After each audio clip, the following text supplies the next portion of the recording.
Hi YouTube, welcome to Trans 101. Today, what are the pronouns that we should use for trans people? How should we talk about trans people's names pre and post transition? What are binary and non-binary pronouns? Is the singular they grammatically correct? Hi, I'm Dr. Rachel McKinnon, making gender make sense. Let's get started.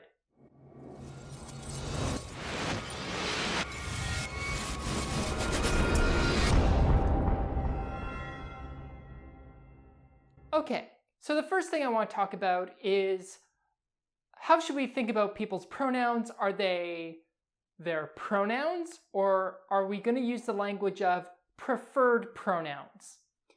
A lot of people use the language of people's preferred pronouns, and there are some reasons to think that this might be a little bit of a problem.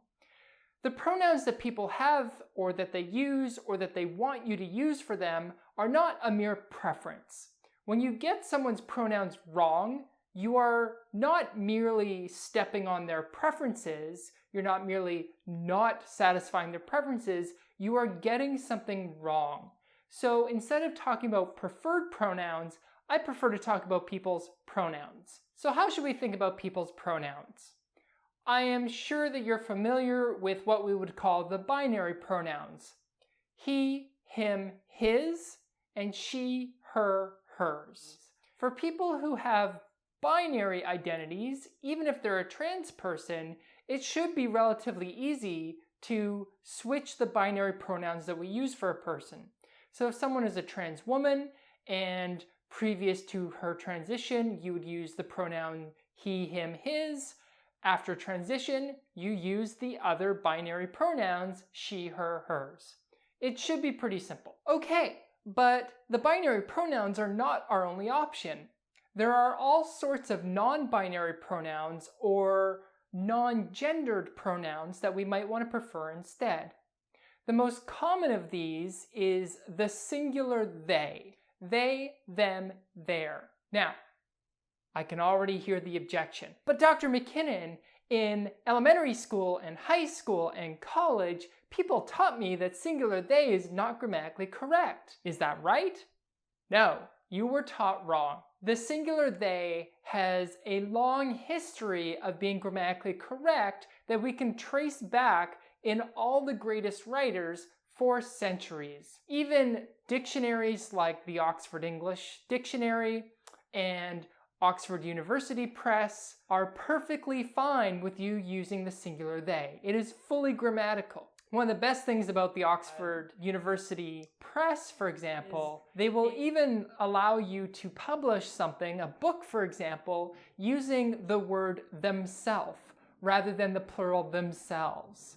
So they even allow the singular themself, which is much more rare. Okay, your next objection, I am sure, is, but Dr. McKinnon, how can I tell when someone says they are, whether they're talking about one person or many people? The problem with they, them, their is that it always takes plural verbs, whether we're talking about one person or many people. How will I be able to keep straight whether someone's talking about one person or many? The language won't tell me. That's why we shouldn't use them. Okay.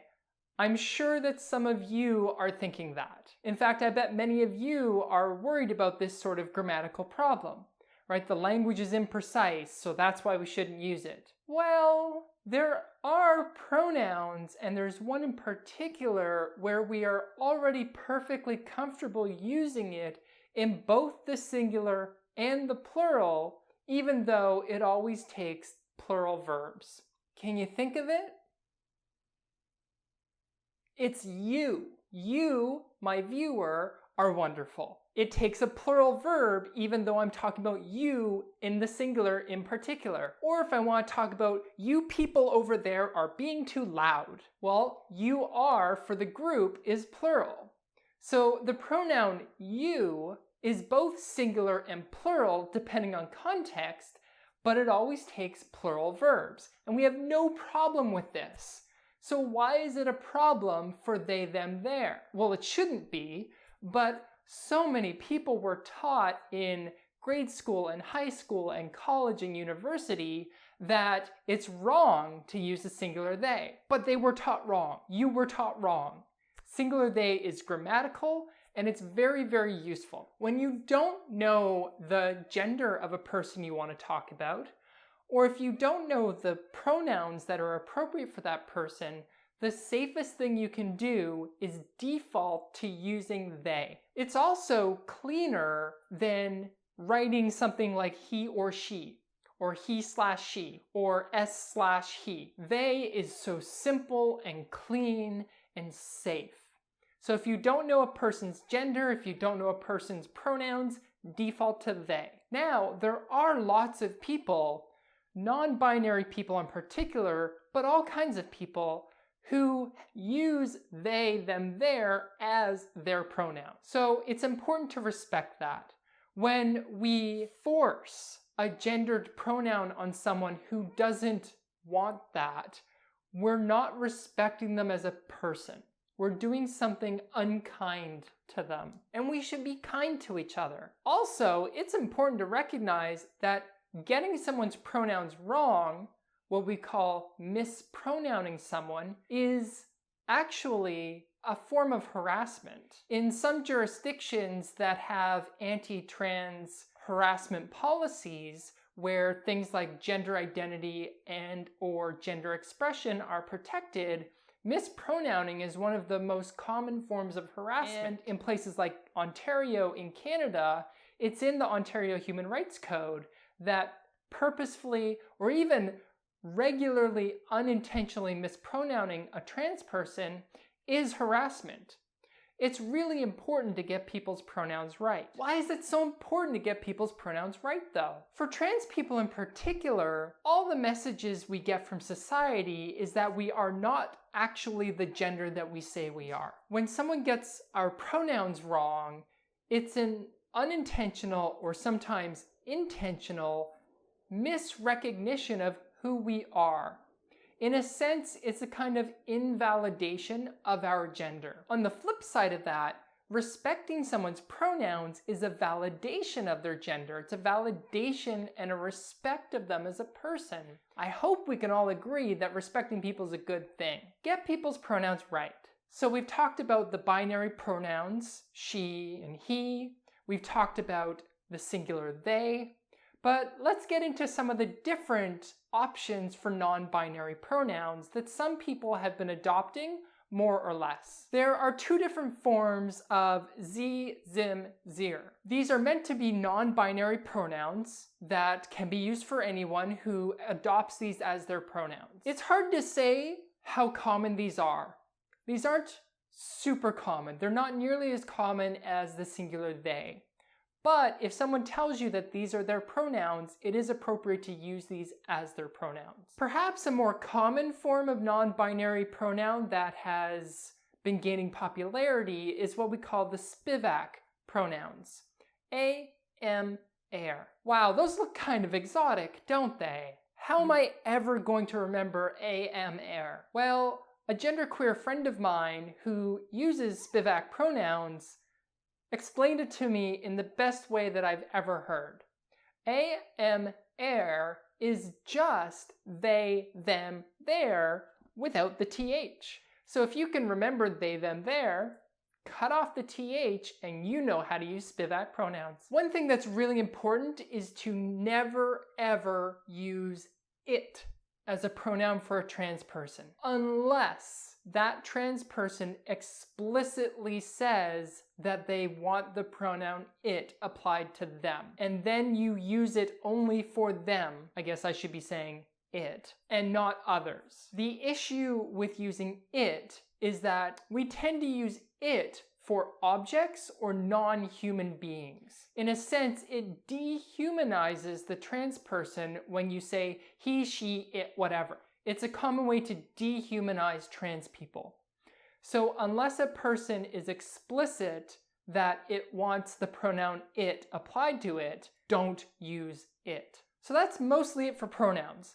I haven't covered them all. There are other options. Find out what people's pronouns are and use the right ones for that person. What if you don't know someone's pronouns though? In general, it's always appropriate to ask a person what their pronouns are. I do advise you to do it a little bit discreetly though. Don't do it in front of a whole group and say, hey, what are your pronouns? It's often better to do it a bit more discreetly, a little to the side. Hey, I was just wondering, what are your pronouns?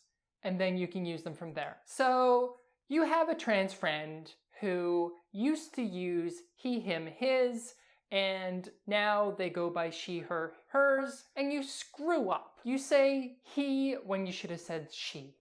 What do? Do not make a big scene about the error you just made.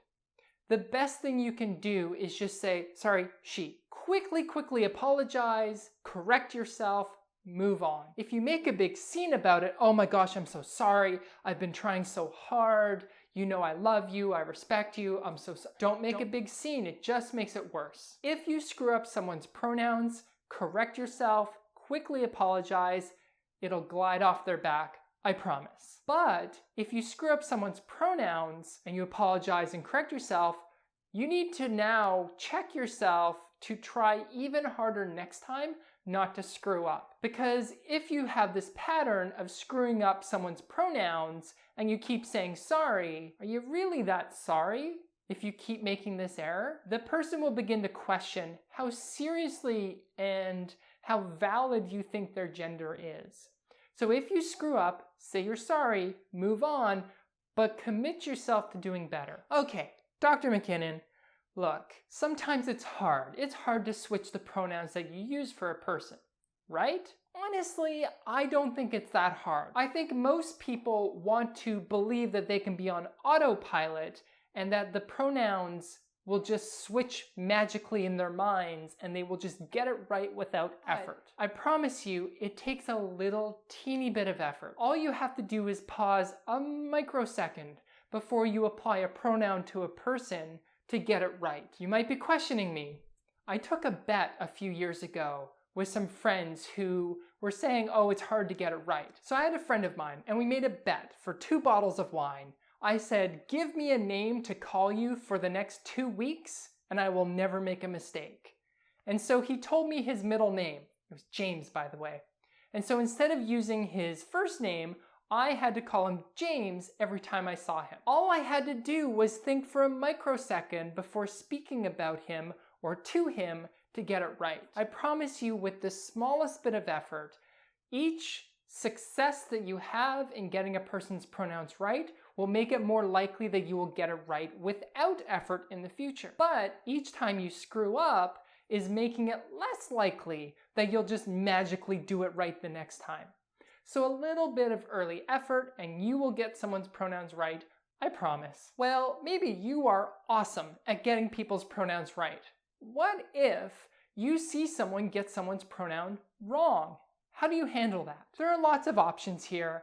My recommendation is merely to gently but firmly correct the person. So if they say he but they should have said she, all you do is interject she. If they get it wrong again, no, she. So you're escalating a little bit more. You're getting their attention a bit more and more each time they screw up. If they keep making the error, you might have to stop the conversation and say, no, you're getting the pronouns wrong, it's she. For the most part, that gentle but firm correction always works. So if you overhear someone get a pronoun wrong, just say the right pronoun as an interjection. Best way to do it. Okay, that's pronouns. What about people's names? It's very common, but not universal, for trans people to change their name through a transition. But that depends on the trans person, of course. How should we refer to people's pasts if they went by one name and then they changed their name through their transition? If you knew someone as James, but now they are Jane, and you want to talk about a past time pre-Jane's transition, how should you refer to her past? As with all things, it's best to ask the person themselves. Some trans people do not want you to ever use their pre-transition name ever again. We refer to doing that as dead naming the trans person. Many trans people refer to their pre-transition name as their dead name. So to bring up their dead name, we create a verb and say that you are dead naming them. Never, ever dead name a trans person unless you, not other people, but you particularly have explicit permission to do so. Even if that trans person refers to their own past by their dead name, because perhaps for them it's not their dead name, that does not thereby give you permission to use their pre-transition name. You have to have explicit permission to do so. Why is this so important? For one, many of us consider our pre-transition selves as gone, or we view referring to our pre-transition selves as a little traumatic.